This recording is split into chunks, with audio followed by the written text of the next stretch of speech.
Vande Mataram children, how are you all?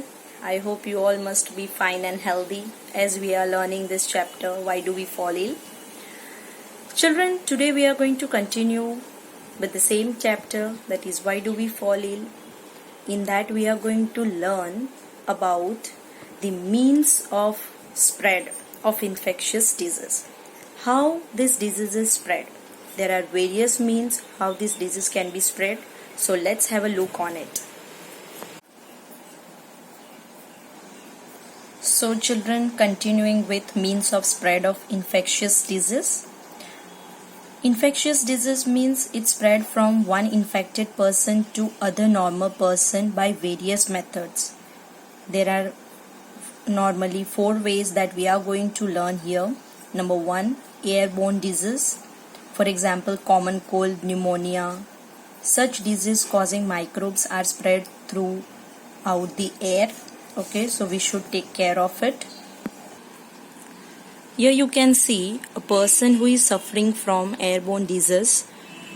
He or she when sneeze or cough, and if he do not cover his mouth, nose, then that droplets may spread in air and very next person or near to him may get infected due to that droplets or those microbes. So air transmitted disease are easy to catch if we are closer to the infected person.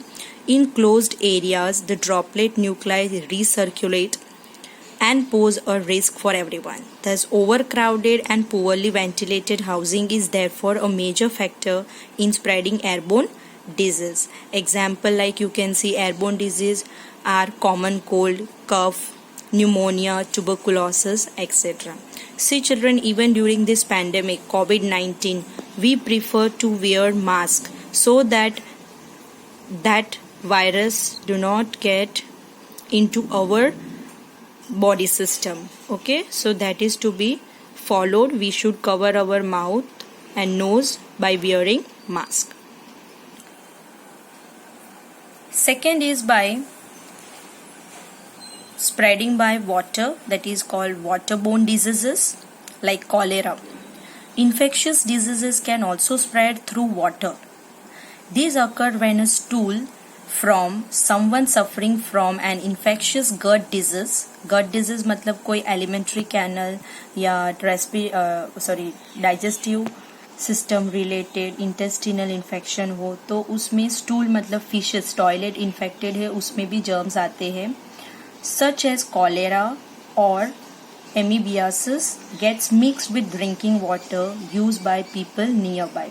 Okay, तो अगर safe पानी या pure water, filtered water हम नहीं P रहे हैं तो उससे भी हमारे बॉडी में जर्म्स एंटर कर सकते हैं. Let's see waterborne diseases. In such disease, microbes spread through water, and if the excreta from someone suffering from an infectious gut disease such as cholera, amoebiasis get mixed with the drinking water. So such diseases are much more likely to spread in the absence of safe supply of drinking water. For example, cholera causing microbes enter new host through the water they drink and can cause disease in them. So we should always drink filtered water, boiled water to prevent such waterborne disease. Even we should keep our water container clean. We should wash it properly. Okay, so this way we can prevent waterborne disease. Third means of spread is sexually transmitted disease. See children, many diseases spread through sexual contacts also. Example, AIDS. These diseases are transmitted by sexual contact from one partner to the other partner. Sexually transmitted disease can also be called as STDs. These are microbial diseases that can be transmitted by sexual contact from one person to other. However, STDs do not spread by casual physical contact. Casual physical contacts मतलब normal hug करना या handshake करना, sports खेलना उनके साथ, उससे वो spread नहीं होते हैं. They mainly spread through blood to blood contact. Example like syphilis and AIDS are the common examples of sexually transmitted disease. Children, please note that AIDS virus can also spread through blood transfusion from an infected mother to her baby during pregnancy and even through breastfeeding. Okay? And remember, children, AIDS is a name of disease and that is caused by HIV virus. Fourth way of being spread, that is spread of disease through vectors. Children, I have very well cleared to you that is what do you mean by vector. Vectors means those organisms which only help to transmit the pathogen from one person to other.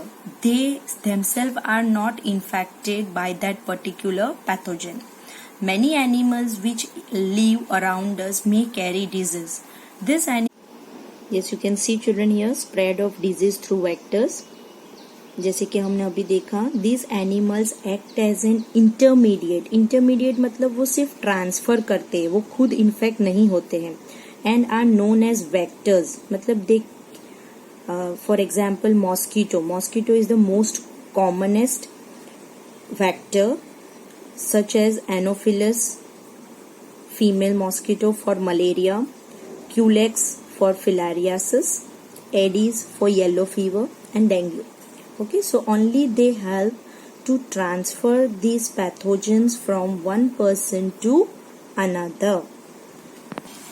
Children, you can see here flies such as house flies, they also help to transfer these pathogens, germs like for typhoid, for cholera, etc. Sea fly for sleeping sickness, sand fly for kala azar. And from this picture you can see one side that is infected person and other side there is healthy person. So how these disease can be spread? First by direct contact also, then by air, then indirect contact से भी हो सकता है, then by contaminated food and water, then by vectors like mosquito, insects, housefly, etc. and rabbit animals also can spread the disease. So children, here today we have understood about the means of spread of different infectious diseases. Thank you.